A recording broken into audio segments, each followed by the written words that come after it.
श्री गणेशाय नमः। श्री हरि संक्षिप्त ब्रह्म विवर्त पुराण। शिव पार्वती के विवाह का होम, स्त्रियों का नव दंपति को कौतुकागार में ले जाना, देवांगनाओं का उनके साथ हास विनोद, शिव के द्वारा कामदेव को जीवन दान, वर वधु और बारात की विदाई, शिवधाम में पति पत्नी की एकांत वार्ता, कैलाश में अतिथियों का सत्कार और विदाई, सास ससुर के बुलाने पर शिव पार्वती का वहां जाना तथा पार्षदों सहित शिव का ससुर गृह में निवास। भगवान श्री कृष्ण कहते हैं, प्रिय, तदंतर महादेव जी ने वैदिक विधि से अग्नि की स्थापना करके पार्वती को अपने वाम भाग में बिठाकर वहीं यज्ञ वैवाहिक होम किया। वृंदावन विनोदिनी उस यज्ञ के विधि पूर्वक संपन्न हो जाने पर भगवान शिव ने ब्राह्मण को दक्षिणा के रूप में 100 स्वर्ण दिए। तत्पश्चात गिरिराज के नगर की स्त्रियों ने प्रदीप लाकर मांगलिक कृत्य का संपादन किया। फिर वे नव दंपति को घर में ले गई। उन सब ने प्रेम पूर्वक जय ध्वनि तथा शुभ निर्मचन आदि करके मंद मुस्कुराहट के साथ कटाक्ष पूर्वक शिव की ओर देखा। उस समय उनके अंगों में रोमांच हो आया था। वास भवन में प्रवेश करके कामनियों ने देखा, शंकर अत्यंत सुंदर रूप और वेशभूषा से सुशोभित हैं। उनका प्रत्येक अंग रत्न निर्मित आभूषणों से विभूषित है, चंदन अगरू कस्तूरी तथा कुमकुम से अलंकृत है। उनके प्रसन्न मुख पर मंद मुस्कान की प्रभा फैल रही है। वे कटाक्ष पूर्वक देखते और मन को हर लेते हैं। उनकी वेशभूषा अपूर्व एवं सूक्ष्म है। वे सुंदर बिंदुओं से विभूषित हैं। उनकी गौर कांति मनोहर चंपा की आभा को तिरस्कृत कर रही है। वे स्वर्ण वे सर्वांग सुंदर नूतन यौवन से संपन्न तथा मुनींदिरों के भी चित्त को मोह लेने वाले हैं। वहां सरस्वती, लक्ष्मी, सावित्री, गंगा, रति, अदिति, सची, लोपामुद्रा, अरुंधति, अहिल्या, तुलसी, स्वाहा, रोहिणी, वसुंधरा देवी, शतरूपा तथा संज्ञा, ये 16 देवांगनाएं भी उपस्थित थीं। इनके सिवाय और भी बहुत सी मनोहर रूप वाली देव कन्याएं, नाग कन्याएं तथा मुनि कन्याएं वहां आई थी। उस समय जो देवांगनाएं गिरिराज के भवन में विराजमान थी, उन सब की संख्या बताने में कौन समर्थ है। उनके दिए हुए रत्नमय सिंहासन पर दूल्हा शिव प्रसन्नता पूर्वक बैठे। उस समय उन 16 दिव्य देवियों ने सुधा के समान मधुर वाणी में भगवान शंकर को विदाई दी। उनके साथ विनोद भरी बातें की और पार्वती को सुख पहुंचाने के लिए विनम्र अनुरोध किया। इसी समय भगवान शंकर ने रति पर कृपा की। रति ने गांठ में बंधी हुई कामदेव के शरीर की भस्म राशि उनके सामने रख दी और शिव ने अपनी अमृतमयी दृष्टि से देखकर भस्म के उस ढेर से पुनः कामदेव को प्रकट कर दिया। तत्पश्चात योगियों के परम गुरु निर्विकार भगवान शंकर ने उन परिहास परायणा देवियों से कहा, आप सब की सब साध्वी तथा जगन माताएं हैं, फिर मुझ पुत्र के प्रति यह चपलता क्यों। शिव की यह बात सुनकर वे देवियां संभ्रम पूर्वक चित्र लिखी सी खड़ी रह गईं। उसके बाद शंकर जी ने भोजन किया। फिर उन्होंने मनोहर राज सिंहासन पर विराजमान हो उस दिव्य निवास ग्रह की अनुपम शोभा एवं चित्रकारी देखी। यह सब देखकर उन्हें आश्चर्य और परम संतोष हुआ। रात को उन्होंने उसी दिव्य भवन में विश्राम किया। प्राण वल्लभ है, जब प्रातः काल हुआ तब नाना प्रकार के वाद्यों की मधुर ध्वनि होने लगी। फिर तो सब देवता वेग पूर्वक उठे और वेशभूषा से सज्जित हो अपने अपने वाहनों पर सवार होकर कैलाश की यात्रा के लिए उद्यत हो गए। उस समय नारायण की आज्ञा से धर्म उस वास भवन में गए और योगीश्वर शंकर से समयोचित वचन बोले।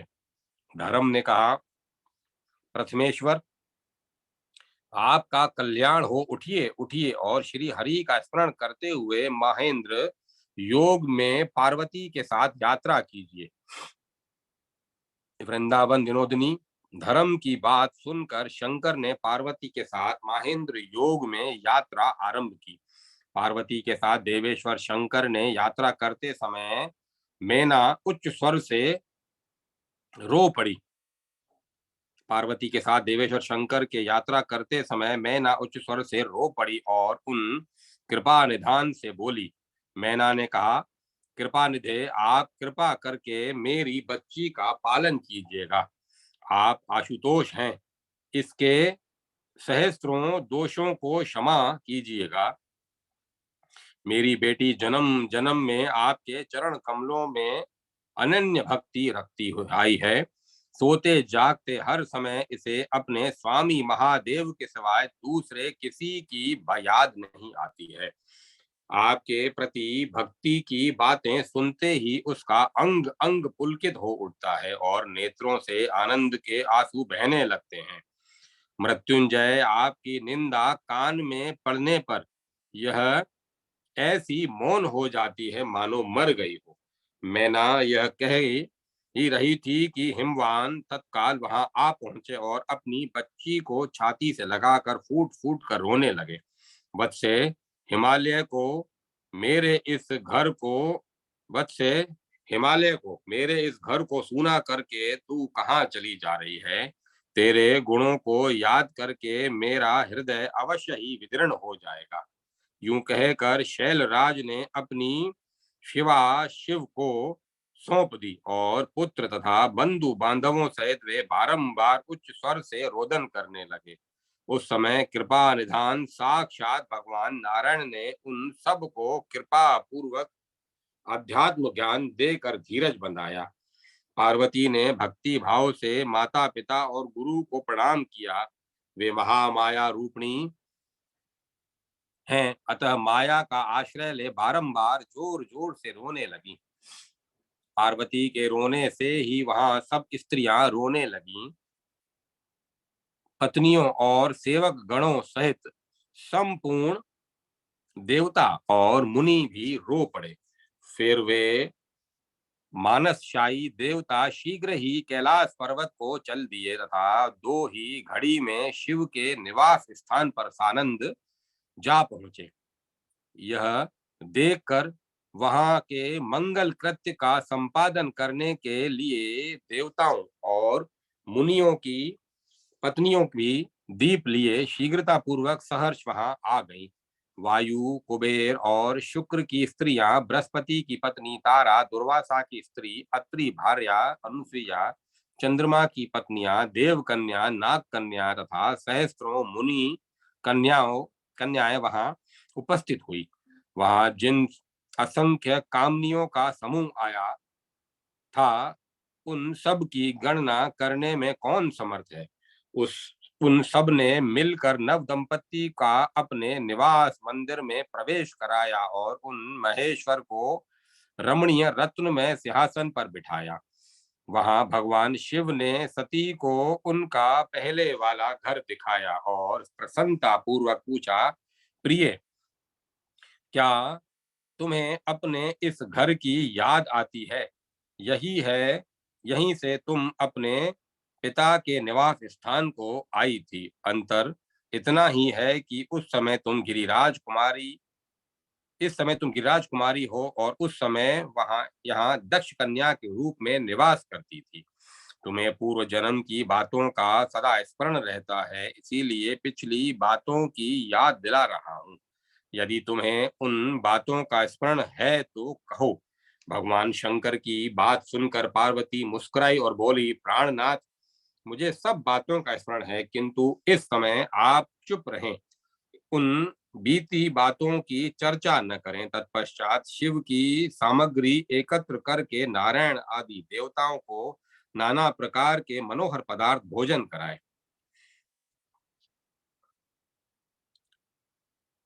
भोजन के पश्चात भांति भांति के रत्नों से अलंकृत हो अपनी स्त्रियों और सेवक गणों सहित सब देवता भगवान चंद्रशेखर को प्रणाम करके विदा हुए।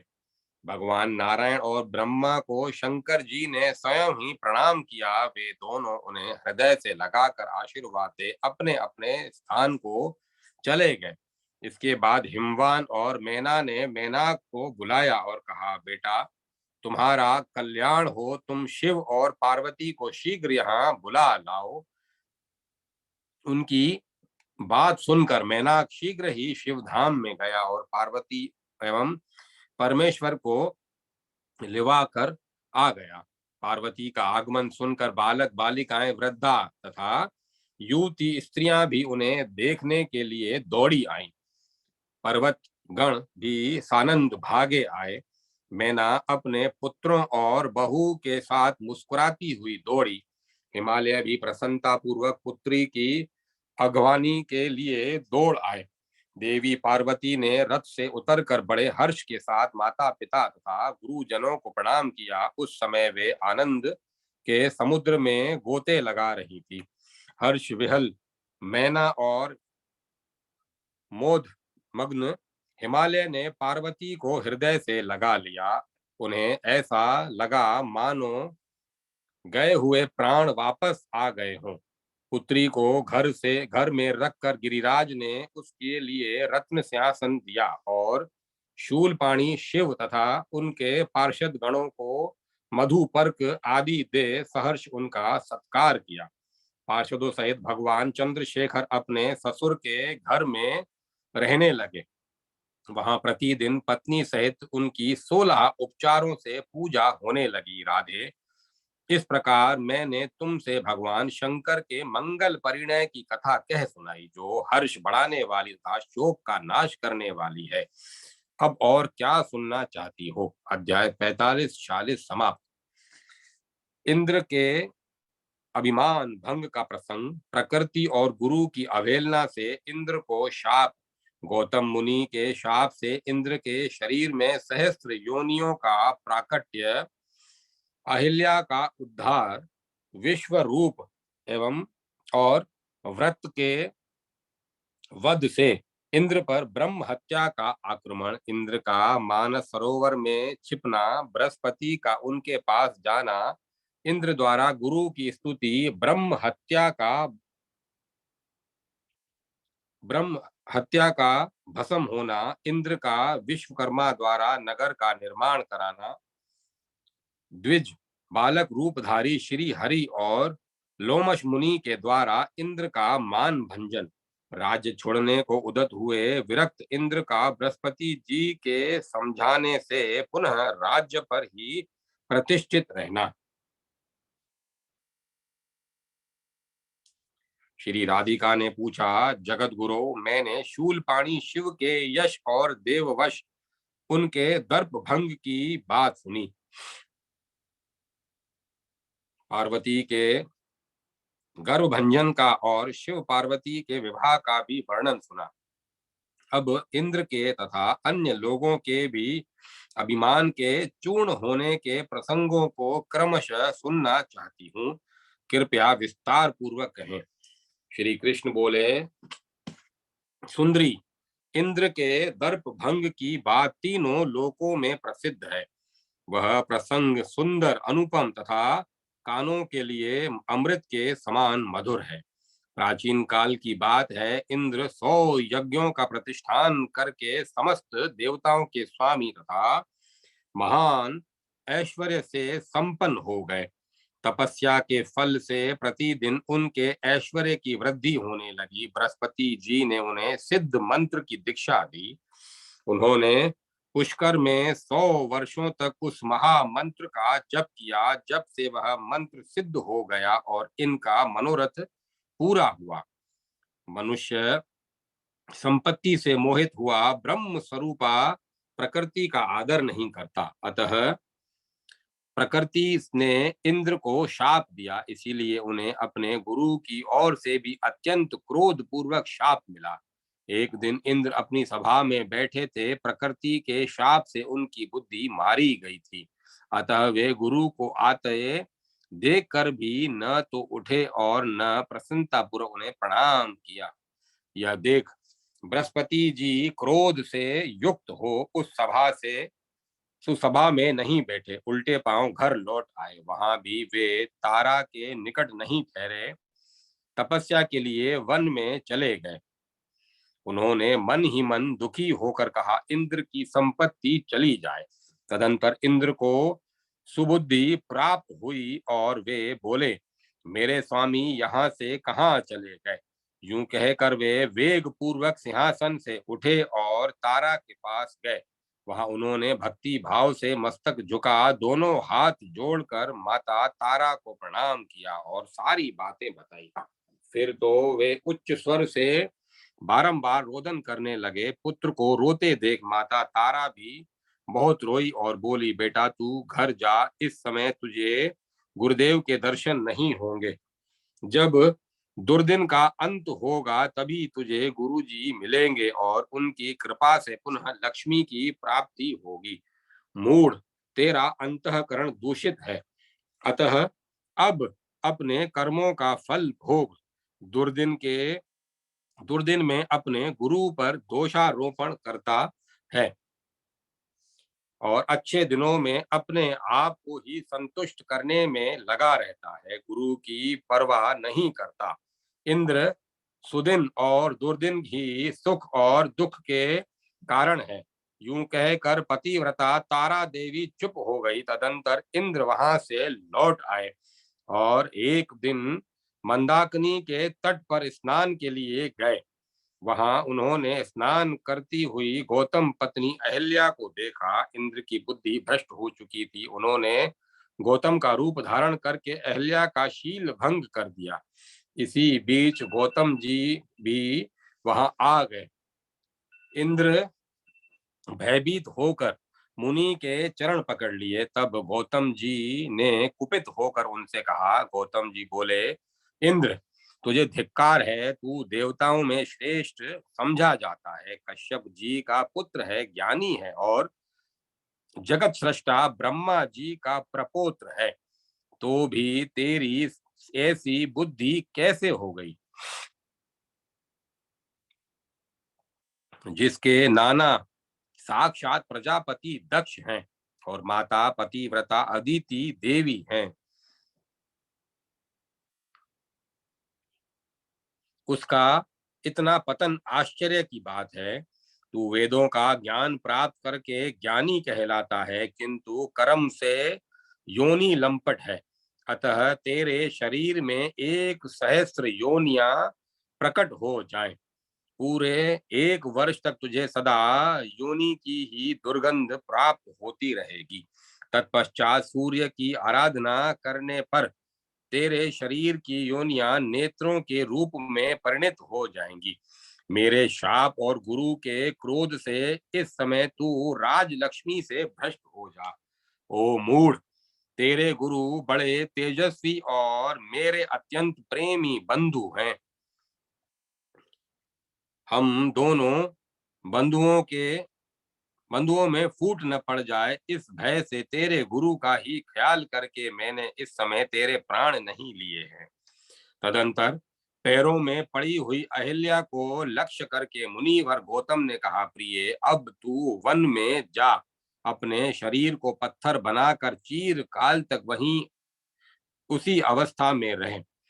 इस बात को मैं अच्छी तरह जानता हूं कि तेरे मन में कोई कामना नहीं थी। इंद्र ने स्वयं आसक्त होकर तेरे साथ छल किया है। स्वामी की ऐसी आज्ञा होने पर अहिल्या बहुत डर गई और हा नाथ पुकारती तथा रोती हुई वन में चली गई। 60,000 वर्ष तक कर्म फल का भोग करने के बाद मुनि प्रिया अहिल्या श्री रामचंद्र के चरणों का स्पर्श पाकर तत्काल शुद्ध हो गई। फिर वह अत्यंत सुंदर रूप धारण करके गौतम जी के पास गई। मुनि ने सुंदरी अहिल्या को पाकर प्रसन्नता का अनुभव किया। सुंदरी राधिके, अब इंद्र का उत्तम वृतांत सुनो, जो पुण्य का बीज तथा पाप का नाशक है। मैं विस्तार पूर्वक उसका वर्णन करता हूँ। गुरु के कोप और प्रकृति की अवहेलना से वज्रधारी इंद्र की विवेक शक्ति नष्ट हो गई थी। अतः उनसे एक दिन ब्रह्म हत्या का पाप बन गया। गुरु को तो वे छोड़ ही चुके थे, देव ने भी उन्हें अपना ग्रास बनाया। दैत्यों का आक्रमण हुआ और वे उनसे पीड़ित एवं भयभीत हो जगत गुरु ब्रह्मा जी की शरण में गए। ब्रह्मा जी की आज्ञा से उन्होंने विश्व रूप को अपना पुरोहित बनाया। देव से उनकी बुद्धि मारी गई थी, इसीलिए इंद्र ने विश्व रूप पर पूरा पूरा विश्वास कर लिया। विश्व रूप की माता दैत्य वंश की कन्या थी, अतः उनके मन में दैत्यों के प्रति भी पक्षपात था।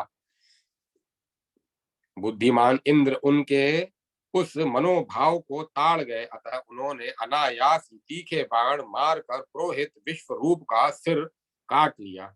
विश्वरूप के पिता त्वष्टा ने जब यह बात सुनी तो वे तत्क्षण रोष के वशीभूत हो गए और इंद्र शत्रु विवधुर स्व, इंद्र के शत्रु तुम बढ़ो, ऐसा कहकर यज्ञ का अनुष्ठान करने लगे। उस यज्ञ के कुंड से व्रत नामक महान असुर प्रकट हुआ, जिसने अनायास ही समस्त देवताओं को क्रोध पूर्वक कुचल डाला। तब दैत्य मर्दन इंद्र ने महामुनि दधीची की हड्डियों से अत्यंत भयंकर वज्र का निर्माण करके देव कटक व्रतासुर का वध कर डाला। फिर तो इंद्र पर ब्रह्म हत्या ने दावा बोल दिया। वे अचेत से हो रहे थे। ब्रह्म हत्या बूढ़ी स्त्री का वेश धारण करके आई थी। वह लाल कपड़े पहन रही थी। उसके शरीर की ऊंचाई 7 ताड़ों के बराबर थी तथा कंठ, होंठ और तालू सूखे हुए थे। उसके दांत हरीश के समान लंबे थे। उसने इंद्र को बहुत डरा दिया। वे जब दौड़ते थे तो उनके पीछे पीछे वह भी दौड़ती थी। ब्रह्म हत्या बलिष्ठ थी और इंद्र अपनी चेतना तक खो बैठे थे। उसका स्वभाव निर्दय था और वह हाथ में तलवार लेकर बड़े वेग से दौड़ रही थी। उस घोर ब्रह्म हत्या को देखकर गुरु के चरणों का स्मरण करते हुए वे कमल के नाल के सूक्ष्म सूत्र के सहारे मान सरोवर में प्रविष्ट हो गए। ब्रह्म हत्या ब्रह्मा जी के शाप के कारण वहां पहुंचने में असमर्थ थी, अतः सरोवर के तट के निकट बरगद की एक शाखा पर बैठी। उन दिनों राजा नहुष इंद्र की जगह त्रिभुवन के स्वामी बनाए गए। नहुष बलिष्ठ थे तथा और देवता दुर्बल, अतः इंद्र पद पर प्रतिष्ठित हुए। नहुष ने देवताओं की से यह मांग की कि इंद्राणी शची मुझ इंद्र की सेवा के लिए उपस्थित हो। यह समाचार सुनकर शची को बड़ा भय हुआ। वे तारा देवी की शरण में गई। तारा ने अपने पति को बहुत फटकारा और शिष्य पत्नी की रक्षा की। तब शची को आश्वासन दे गुरु बृहस्पति प्रसन्नता पूर्वक मान सरोवर को गए और वहां कातर एवं अचेत हुए देवेंद्र को संबोधित करके बोले। बृहस्पति ने कहा, बेटा उठो उठो, मेरे रहते हुए तुम्हें क्या भय हो सकता है। मैं तुम्हारा स्वामी एवं गुरु हूँ।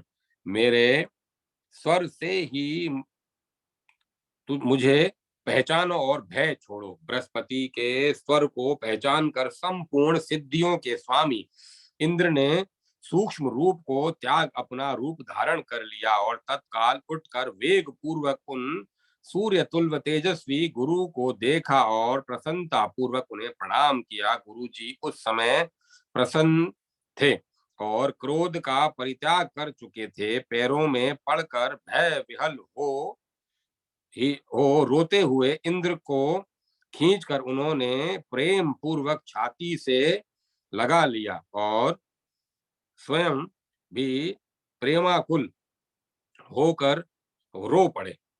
बृहस्पति जी की संतुष्टि और रोते देख देवेश्वर इंद्र का अंग अंग पुलकित हो उठा। भक्ति भाव से उनका मस्तक झुक गया और वे हाथ जोड़कर उनकी स्तुति करने लगे। इंद्र बोले, भगवान मेरे अपराध को क्षमा कीजिए, कृपा निधान कृपा कीजिए। अच्छे स्वामी अपने सेवक के अपराध को हृदय में स्थान नहीं देते। अपनी पत्नी, अपने शिष्य, अपने भृत्य तथा अपने पुत्रों को दुर्बल या सबल कौन मनुष्य दंड देने में असमर्थ होता है। 3 करोड़ देवताओं में मैं ही एक देवाधम और मूढ़ हूँ। सूरश्रेष्ठ, आपकी कृपा से ही मैं उच्च पद पर प्रतिष्ठित हूँ।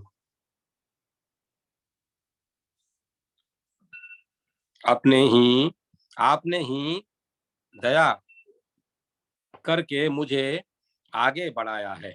आप सारे जगत का संहार करने की शक्ति रखते हैं। आपके सामने मेरी यह मेरी क्या बिसात है। मैं वैसा ही हूँ जैसा बावली का कीट।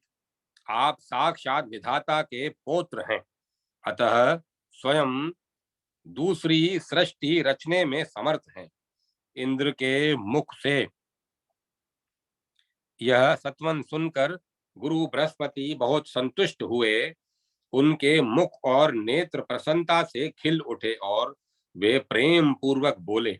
बृहस्पति ने कहा, महाभाग धैर्य धारण करो और पहले से भी चौगुना महान ऐश्वर्य पाकर सुस्थिर लक्ष्मी का लाभ लो।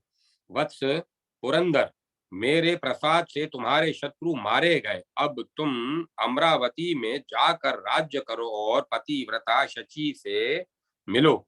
यूं कहकर ज्यों ही शिष्य सहित गुरु वहां से चलने को उद्यत हुए, त्यों ही उन्होंने अत्यंत दुस्सह एवं भयंकर ब्रह्म हत्या को सामने खड़ी देखा। उस पर दृष्टि पड़ते ही इंद्र अत्यंत भयभीत हो गए, गुरु की शरण में आ गए। बृहस्पति को भी बड़ा भय हुआ। उन्होंने मन ही मन मधुसूदन का स्मरण किया। इसी बीच में आकाशवाणी हुई, जिसमें अक्षर तो थोड़े थे परंतु अर्थ बहुत। बृहस्पति जी ने वह आकाशवाणी सुनी। संसार विजय नामक जो राधिका कवच है, वह समस्त अशुभों का नाश करने वाला है। इस समय उसी का उपदेश देकर तुम शिष्य की रक्षा करो। तब शिष्य वत्सल बृहस्पति ने शिष्य को उस कवच का उपदेश दिया और अनायास ही ओंकार मात्र से ब्रह्म हत्या को भस्म कर डाला। तदंतर शिष्य को साथ लेकर बृहस्पति जी अमरावती पुरी में गए। इंद्र ने गुरु की आज्ञा से उस पुरी की दशा देखी। शत्रु ने उस नगर को तोड़ फोड़ डाला था। पति का आगमन सुनकर शची के मन में बड़ा हर्ष हुआ। उसने भक्ति भाव से गुरुदेव को प्रणाम करके प्राण वल्लभ के चरणों में भी मस्तक झुकाया। प्रिय, इंद्र का शुभागमन सुनकर सब देवता, ऋषि और मुनि वहां आए। उनका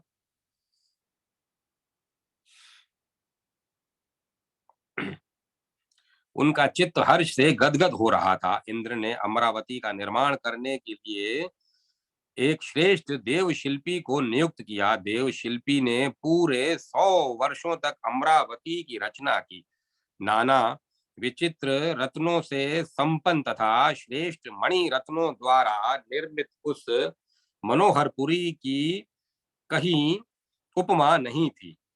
फिर भी उससे देवराज इंद्र संतुष्ट हो नहीं हुए। विश्वकर्मा को आज्ञा नहीं मिली, इसीलिए वे घर जा तो नहीं सके, परंतु उनका चित्त अत्यंत उद्विग्न हो उठा। वे ब्रह्मा जी की शरण में गए। ब्रह्मा जी ने उनके अभिप्राय को जानकर कहा, कल तुम्हारे प्रतिरोधक कर्म का श्रेय हो जाने पर ही तुम्हें छुटकारा मिलेगा। ब्रह्मा जी की बात सुनकर विश्वकर्मा शीघ्र ही अमरावती लौट आए और ब्रह्मा जी वैकुंठ धाम में गए। वहां उन्होंने अपने पिता माता पिता श्री हरि को प्रणाम करके उनसे सारी बातें कही। तब श्री हरि ने ब्रह्मा जी को धैर्य देकर अपने घर को लौटाया और स्वयं ब्राह्मण का रूप धारण करके वे अमरावती पुरी में आए। ब्राह्मण की अवस्था बहुत छोटी थी, शरीर भी अधिक नाटा था। उन्होंने दंड और छत्र धारण कर रखे थे। शरीर पर श्वेत वस्त्र और ललाट में उज्जवल तिलक से वे बड़े मनोहर जान पड़ते थे। मुस्कुराते समय उनकी श्वेत दंतावली चमक उठती थी। अवस्था में छोटे होने पर भी वे ज्ञान और बुद्धि में बड़े चढ़े थे। विद्वान तो थे ही, स्वयं विधाता ने भी विधाता तथा संपूर्ण संपत्तियों के दाता थे। इंद्र के द्वार पर खड़े हो वे द्वारपाल से बोले, द्वार रक्षक, तुम इंद्र के पास जाकर कहो कि द्वार पर एक ब्राह्मण खड़े हैं जो आपसे शीघ्र मिलने के लिए आए हैं। द्वारपाल ने उनकी बात सुनकर इंद्र को सूचना दी और इंद्र शीघ्र आकर उन ब्राह्मण कुमार से मिले। हंसते हुए बालक और बालिकाओं के समूह उन्हें घेर कर खड़े थे। वे बड़े उत्साह से मुस्कुरा रहे थे और उनका स्वरूप अत्यंत तेजस्वी जान पड़ता था। इंद्र ने उन शिशु रूपधारी हरि को भक्ति भाव से प्रणाम किया और भक्त वत्सल श्री हरि ने प्रेम पूर्वक उन्हें आशीर्वाद दिया। इंद्र ने मधुपर्क आदि देकर उनकी पूजा की और ब्राह्मण बालक से पूछा, कहिए किस लिए आपका शुभागमन हुआ है। इंद्र का वचन सुनकर ब्राह्मण बालक ने, जो बृहस्पति के गुरु के भी गुरु थे, मेघ के समान गंभीर वाणी में कहा। ब्राह्मण बोले, देवेंद्र, मैंने सुना है कि तुम बड़े विचित्र और अद्भुत नगर का निर्माण करा रहे हो। अतः इस नगर को देखने और उसके विषय में मनोवांछित बातें पूछने के लिए मैं यहाँ आया हूँ। कितने वर्षों तक इसका निर्माण कराते रहने के लिए तुमने संकल्प किया है? अतः विश्वकर्मा कितने वर्षों में इसका निर्माण कार्य पूर्ण कर देंगे? ऐसा निर्माण तो किसी भी इंद्र ने नहीं किया था। ऐसे सुंदर नगर के निर्माण में तो दूसरा कोई विश्वकर्मा भी समर्थ नहीं है। ब्राह्मण बालक की यह बात सुनकर देवराज इंद्र हंसने लगे। वे संपत्ति के मद से अत्यंत मत वाले हो रहे थे। अतः उन्होंने उस द्विज कुमार से पुनः पूछा, ब्राह्मण, आपने कितने इंद्रों का समूह देखा तथा सुना है तथा कितने प्रकार के विश्वकर्मा आपके देखने या सुनने में आए हैं? यह मुझे इस समय बताइए। इंद्र का यह प्रश्न सुनकर ब्राह्मण कुमार हंसे और अमृत के समान मधुर और श्रवण सुखद वचन बोले। ब्राह्मण ने कहा, तात, मैं तुम्हारे पिता प्रजापति कश्यप को जानता हूँ। उनके पिता तपोनिधि मरीचि मुनि ने भी परिचित हूँ। मरीचि के पिता देवेश्वर ब्रह्मा जी को भी, जो भगवान विष्णु के नाभि कमल से उत्पन्न हुए हैं, जानता हूं और उनके रक्षक सतो गुणशाली महाविष्णु का भी परिचय रखता हूं। मुझे उस एकाण्व प्रलय का भी ज्ञान है जो संपूर्ण प्राणियों से शून्य एवं भयानक दिखाई देता है। इंद्र, निश्चय ही सृष्टि कई प्रकार की है, कल्प भी अनेक हैं तथा ब्रह्मांड भी कितने ही प्रकार के हैं। उन ब्रह्मांडों में अनेकानेक ब्रह्मा विष्णु महेश और इंद्र भी बहुतेरे हैं। उन सब की गणना कौन कर सकता है सुरेश्वर? भूतल के धूलि कणों की गणना कर ली जाए तो भी इंद्र की गणना नहीं हो सकती, ऐसा विद्वानों का मत है। इंद्र की आयु और अधिकार 71 चतुर्युग तक हैं। 28 इंद्रों का पतन हो जाने पर विधाता का एक दिन रात पूरा होता है। उस समय 108 वर्षों तक ब्रह्मा की संपूर्ण आयु है। इस तरह 108 वर्षों तक ब्रह्मा जी की संपूर्ण आयु है, जहां विधाता की भी संख्या नहीं है। वहां देवेंद्रों की गणना क्या हो सकती है? जहां ब्रह्मांडों की ही संख्या ज्ञात नहीं होती, वहां ब्रह्मा विष्णु और महेश की क्या गिनती है? महाविष्णु के रोम कूप जनित निर्मल जल में ब्रह्मांड की स्थिति उसी तरह है जैसे संसार की नदी नद आदि के जल में कृत्रिम नौका हुआ करती है। इस प्रकार महाविष्णु के शरीर में जितने रुए हैं उतने ब्रह्मांड हैं। अतएव ब्रह्मांड असंख्य कहे गए हैं। एक एक ब्रह्मांड में तुम्हारे जैसे कितने ही देवता निवास करते हैं। इसी बीच में पुरुषोत्तम श्री हरि ने वहां चींटों के समूह को देखा, जो 100 धनुष की दूरी तक फैला हुआ था। बारी बारी से उन सब की ओर देखकर वे ब्राह्मण बालक का रूप धर कर पधारे हुए भगवान उच्च स्वर से हंसने लगे, किंतु कुछ बोले नहीं, मौन रह गए। उनका हृदय समुद्र के समान गंभीर था। ब्रह्मांड वटुक की गाथा सुनकर और उनका अट्टहास देखकर इंद्र को बड़ा विस्मय हुआ। तदंतर उनके विनय पूर्वक पूछने पर ब्राह्मण रूपधारी जनार्दन ने भाषण देना आरंभ किया। ब्राह्मण बोले, इंद्र, मैंने क्रमशः एक एक करके चींटों के समुदाय की सृष्टि की है। वे सब चींटे अपने कर्म से देवलोक में इंद्र के पद पर प्रतिष्ठित हो चुके थे, परंतु इस समय वे सब अपने कर्मानुसार क्रमशः भिन्न भिन्न जीव योनियों में जन्म लेते हुए चींटों की जाति में उत्पन्न हुए हैं। कर्म से ही जीव निरा में वैकुंठ धाम में जाते हैं। कर्म से ब्रह्म लोक में और कर्म से ही शिव लोक में पहुंचते हैं। अपने कर्म से ही वे स्वर्ग लोक में तथा स्वर्ग तुल्य स्थान पाताल में भी प्रवेश करते हैं। कर्म से ही अपने लिए दुख के एकमात्र कारण घोर नरक में गिरते हैं। कर्म सूत्र से ही विधाता जीवधारियों को फल देते हैं। कर्म स्वभाव साध्य है और स्वभाव अभ्यास जन्य। देवेंद्र, चराचर प्राणियों सहित समस्त संसार स्वप्न के समान मिथ्या है।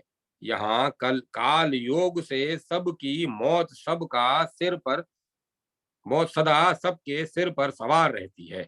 जीवधारियों के शुभ और अशुभ सब कुछ पानी के बुलबुले के समान है। इंद्र विद्वान पुरुष इसमें सदा विचरता है, परंतु कहीं भी आसक्त नहीं होता।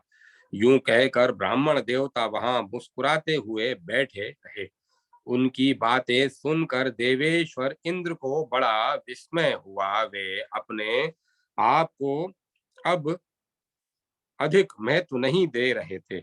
इसी बीच एक मुनीश्वर वहां शीघ्रता पूर्वक आए, जो ज्ञान और अवस्था में दोनों से बड़े थे। उनका शरीर अत्यंत वृद्ध था। वे महान योगी जान पड़ते थे। वे कटी में कृष्ण मृग चर्म, मस्तक पर जटा, ललाट में उज्जवल तिलक, वक्ष स्थल में रोम चक्र और सिर पर चटाई धारण किए हुए थे। उनका सारा रोम मंडल विद्यमान था, केवल बीच में कुछ रोम उखाड़े गए थे।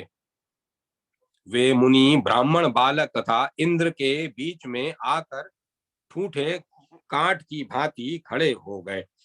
महेंद्र ने ब्राह्मण को देखकर सहर्ष प्रणाम किया और मधुपर्क देकर भक्ति भाव से उनकी पूजा की। इसके बाद उन्होंने ब्राह्मण से कुशल मंगल पूछा और सादर एवं सानंद आतिथ्य करने करके उन्हें संतुष्ट किया। तत्पश्चात ब्राह्मण बालक ने उनके साथ बातचीत की और विनय पूर्वक अपना सारा मनोभाव प्रकट किया। बालक ने कहा, विप्रवर, आप कहाँ से आए हैं और आपका नाम क्या है? यहाँ आने का उद्देश्य क्या है तथा आप कहाँ के रहने वाले हैं? आपने मस्तक पर चटाई किस लिए धारण कर रखी है? मुने, आपके वक्ष स्थल में रोम चक्र कैसा है? यह बहुत बड़ा यह बहुत बड़ा हुआ है, किंतु बीच में से कुछ रोम क्यों उखाड़ लिए गए हैं? ब्राह्मण, यदि आपकी मुझ पर कृपा हो तो सब विस्तार पूर्वक कहिए।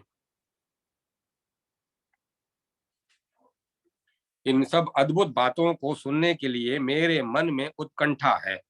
ब्राह्मण बालक की यह बात सुनकर वे महामुनि इंद्र के सामने प्रसन्नता पूर्वक अपना सारा वृतांत बताने लगे। मुनि बोले, ब्राह्मण, आयु तब बहुत थोड़ी होने के कारण मैंने कहीं भी रहने के लिए घर नहीं बनाया, विवाह भी नहीं किया और जीविका का साधन भी नहीं जुटाया। आजकल भिक्षा से ही जीवन निर्वाह करता हूँ। मेरा नाम लोमश है।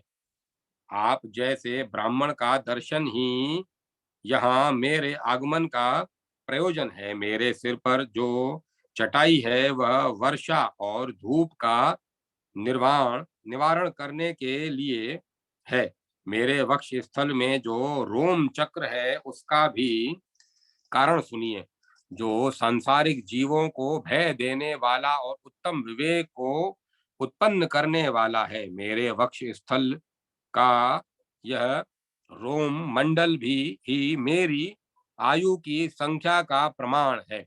ब्राह्मण, जब एक इंद्र का पतन हो जाता है तब मेरे इस रोम चक्र का एक रोम उखड़ जाता है। इसी कारण से बीच में के कुछ हिस्से, बहुत से रुएं उखाड़ दिए गए हैं, तथापि अभी बहुत से विद्यमान हैं। ब्रह्मा का दूसरा परार्ध पूर्ण होने पर मेरी मृत्यु बताई गई है। विप्रवर, असंख्य विधाता मर चुके हैं और मरेंगे। फिर इस छोटी सी आयु के लिए स्त्री पुत्र और घर की क्या आवश्यकता है? ब्रह्मा जी का पतन हो जाने पर भगवान श्री हरि की एक पलक गिरती है, अतः मैं निरंतर उनके चरणा बिंदों का दर्शन करता रहता हूँ। श्री हरि का दास्य भाव दुर्लभ है। भक्ति का गौरव मुक्ति से भी बढ़कर है। सारा ऐश्वर्य स्वप्न के समान मिथ्या और भगवान की भक्ति में व्यधान डालने वाला है। यह उत्तम ज्ञान मेरे गुरु भगवान शंकर ने दिया है, अतः मैं भक्ति के बिना सालोक्य आदि 4 प्रकार की मुक्तियों को भी नहीं ग्रहण करना चाहता हूँ। ऐसे कहकर वे मुनि भगवान शंकर के समीप चले गए और बालक रूपधारी श्री हरि भी वहीं अंतर ध्यान हो गए। इंद्र स्वप्न की भांति यह घटना देखकर बड़े विस्मित हुए।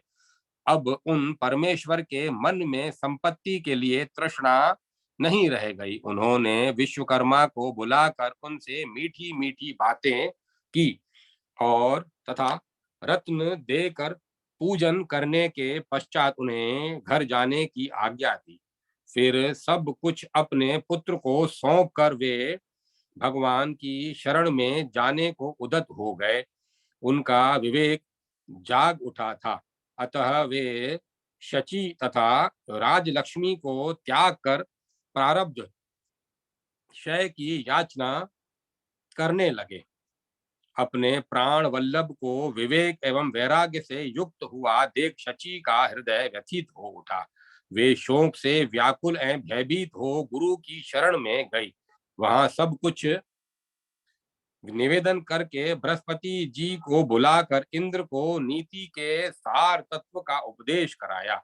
गुरु बृहस्पति ने दाम्पत्य प्रेम से युक्त शास्त्र विशेष की रचना करके स्वयं प्रेम पूर्वक उन्हें पढ़ाया। बृहस्पति जी ने उस शास्त्र विशेष का भाव इंद्र को भली भांति समझा दिया। वृंदावन विनोदनी। अब तब इंद्र पूर्ववत राज्य करने लगे। सुरेश्वरी, इस प्रकार मैंने इंद्र के अभिमान भंग का सारा प्रसंग कह सुनाया। पिता नंद के यज्ञ में जो इंद्र ने के दर्प का दलन हुआ था, उसे तो तुमने अपनी आंखों से देखा ही था। अध्याय 47 समाप्त। अब मैं कथा को विराम देता हूँ। सूर्य और अग्नि के दर्प भंग की कथा का आनंद कर लेंगे।